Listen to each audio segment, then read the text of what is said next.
Hello guys, welcome back to Crystal R Concept. My name is Raghavendra Chauhan. और जैसा कि मैं यहाँ अपने चैनल पर जेई के कॉन्सेप्ट डिस्कस कर रहा हूँ, साथ साथ कुछ बहुत ही स्टैंडर्ड प्रॉब्लम सॉल्व कर रहा हूँ जो जेई में रेगुलरली पूछी जाती हैं। उसी लेगेसी को आगे बढ़ाते हुए मैं एक और जेई का बहुत ही अच्छा सवाल सॉल्व करता हूँ। ये अभी रिसेंटली हाल ही जेई में पूछा गया था। A system two ball each of mass m 2 kg are connected by massless and string system is allowed to step over the edge of the smooth table as shown in figure. The tension on the string between 7 and 8th ball is when 6th ball just leaves the table. ये question देखिए, ये question कह रहा है कि हमें 7 और 8th ball के बीच में टेंशन बतानी है जब 6th बॉल जस्ट लीव कर जाए, 6th बॉल टेबल से जस्ट लीव कर जाए। और हमें जो बॉल गिनने में नीचे से गिननी है, फर्स्ट सेकंड थर्ड फोर्थ, ये शो किया गया है पहले से क्वेश्चन में। तो अब देखिए, हमें 7 और 8th बॉल के बीच में ये टेंशन बतानी है। देखिए, इस क्वेश्चन को आप सॉल्व करें तो एक चीज़ से आप सॉल्व करें। देखिए, 3 मासेस तो यहाँ लगे हुए हैं 8 तक, 10th 9 8th।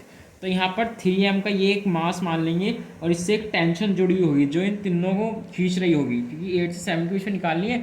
और फिर ये टेंशन यहाँ 7 वाले से मास से जुड़ी हुई होगी। मैंने ब्लॉक में इनको कंसिडर कर लिया। और फिर नीचे की ओर ये ऐसे इस टाइप से कुछ लटकता है। तो देखिए, यहाँ नीचे की ओर भी आप एक ब्लॉक मान लेंगे। कितने मास इसका? ये 6 मास, तो 6 मास का एक ब्लॉक मान लेंगे, 6 मास का। और यहाँ पर कुछ अलग होगी टेंशन टी डैश माने। तो अब ये इस टाइप से पूरा एक सिस्टम जुड़ा हुआ है। इस टाइप से आप इसको रफली एज्यूम कर सकते हैं, इसमें कोई बुराई नहीं है। सिस्टम, ये सिस्टम देखिए मासलेस है और अनस्ट्रेचेबल है। तो आप सिस्टम को इस तरह एज्यूम कर सकते हैं। 3 मास एक जगह मान लिए, 8 9 10 और ये 7 मास मान लिया। इसके अंदर आ गए 8 9 10 और इसके आगे अंदर आ गए 6th और इसके अंदर आ गए 1 2 3 4 5 6। अब देखिए टेंशन कैसे फाइंड करेंगे, कोई भी फोर्स हम कैसे फाइंड करते हैं। मान लीजिए अगर हम इसका इस वाले ब्लॉक का एक एफबीडी बनाएं, 3 मास वाले ब्लॉक का, हम तीनों मास को हमने एक जगह कंसिडर कर लिया कि क्योंकि ये एक टेंशन होगी जो इनके सब पीछे वालों खींच रही होगी, यहाँ पर एक टेंशन होगी जो पीछे सभी वालों खींच रही होगी। ऐसी हर एक जो दो कॉन्जिक्यूटिव मासेस के बीच में जो स्ट्रिंग बना हुआ है उनमें एक टेंशन होगी जो पीछे सभी मासेस को खींच रही होगी। ये वाली जो इस वाले स्ट्रिंग में जो टेंशन होगी वो इन सबको खींच रही होगी, इस वाले स्ट्रिंग में जो टेंशन होगी वो इन सबको खींच रही होगी। वैसे ही सिमिलरली इस वाले स्ट्रिंग में जो टेंशन होगी वो इन तीनों को खींच रही होगी। तो इसका एक 3 ब्लॉक का मास है, तो यहाँ एक टेंशन है, तो टेंशन कितनी होगी? देखिए, हमें 8 तो 7 के बीच में बतानी थी, इसलिए हमें 8 9 10 इसलिए इन दोनों के बीच में बता रहे हैं। तो देखिए टेंशन कितनी होगी कि कोई भी फोर्स कितना होता है, मास इनटू एक्सेलरेशन। कोई भी किसी फोर्स का होता है सिग्मा एफ नेट बराबर M A by second law, mass into acceleration. Mass कितना है इस ब्लॉक का? ये 3m का ब्लॉक है, इन 3 मासेस का 3m इंटू एक्सेलरेशन। एक्सेलरेशन किसका? एक्सेलरेशन। देखिए, ये पूरे एक ही स्ट्रिंग से कनेक्टेड है, ये पूरा एक ही सिस्टम है, तो हमें एक्सेलरेशन इस पूरे सिस्टम का निकालना पड़ेगा, तभी जाकर हम कंसिडर कर पाएंगे। तो एक्सेलरेशन पूरी सिस्टम का आएगा। इन सभी जो ये सभी ए एक्सेलरेशन से मूव कर रहे होंगे, ये सभी ये एक्सेलरेशन से नीचे की इधर हॉरिजॉन्टली चल रहे होंगे और ये एक्सेलरेशन से नीचे वर्टिकली मूव कर रहा होगा। हमें इस पूरे सिस्टम का एक्सेलरेशन एक ही होगा। I got it? ओके। अब देखिए सिस्टम का एक्सेलरेशन कैसे फाइंड करेंगे, क्योंकि ये भी एक्सेलरेशन चल रहा होगा, ये भी एक्सेलरेशन चल रहा होगा, तो इसका एक्सेलरेशन ए ही होगा। तो हमें पूरे सिस्टम ये ए एक्सेलरेशन से मूव कर रहा होगा। मान लीजिए पूरा पैन ये एक्सेलरेशन से मूव कर, इसके वाला पार्ट भी और ये वाला पार्ट भी उस तरीके से।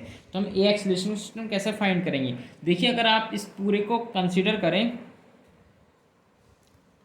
अगर आप इंडिविजुअली तीनों पर इक्वेशन लगाएं, तीनों का एफबीडी बना के, तो उससे भी एक्सेलरेशन आ जाएगा।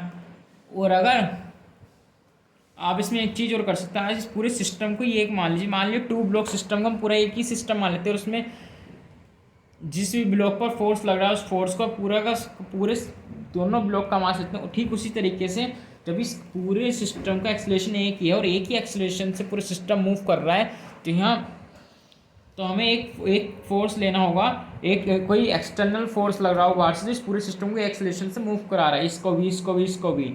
तो वो वाला फोर्स कौन सा होगा? देखिए, अगर आप यहाँ देख पाए तो वाला फोर्स सिर्फ एक ही होगा, दैट इज कॉल्ड mg। और वो भी सिर्फ इस वाले ब्लॉक का, क्योंकि नीचे की ओर ये वाला ब्लॉक लटका हुआ है, इन दोनों का mg तो बैलेंस होगा नीचे टेबल से, तो इसका 6m इंटू जी।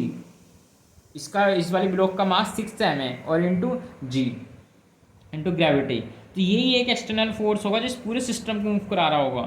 तो हम यहीं से हम इस वाले, तो यहीं से इस पूरे सिस्टम पर अगर हम इस इक्वेशन लगाएं sigma F not equal to में, तो 6mg ये फोर्स होगा जो एक्सटर्नल फोर्स पूरे सिस्टम पर लग रहा हो। क्योंकि देखिए इन दोनों पर तो कोई एक्सटर्नल फोर्स लग नहीं, तो बैलेंस है नीचे टेबल से, लेकिन ये बैलेंस नहीं है, यही एक mg लगा रहा होगा जो इसको खींच रहे होंगे, और ये ऊपर को पूरा उसको एक एक्सीलरेशन से खींच रहे होंगे, एक एक्सीलरेशन से इनको भी खींच रहे होंगे। तो ये फोर्स आ रहा है 6mg जो इन सब पर लग रहा है। 6mg फोर्स टोटल लग रहा है, देखिए इसका mg इसका mg इसका mg इसका mg इसका mg 6mg total 6mg equals to, और मास कितना है पूरे सिस्टम का 10m है, 10m into a acceleration of system. देखिए external force 6mg equals to M A, और मास तो पूरे सिस्टम का कंसिडर किया जाता है इंटू एम ए। अब ये 10mg, अब ये आ गया m से m गया 6g/10, ये एक्सेलरेशन ऑफ सिस्टम आ गया। अब हम आसानी से यहाँ टेंशन फाइंड कर सकते हैं। ये इक्वेशन 1 थी, ये 2 थी। अब इक्वेशन 1 में हम आसानी से टेंशन फाइंड कर सकते हैं। Tension between 7/8 3m into acceleration of system 6g/10, 3 into 10 into 6 into 10/10 ये गया, और 6 दूनी 12, 12 3 36, दैट इज़ द आंसर।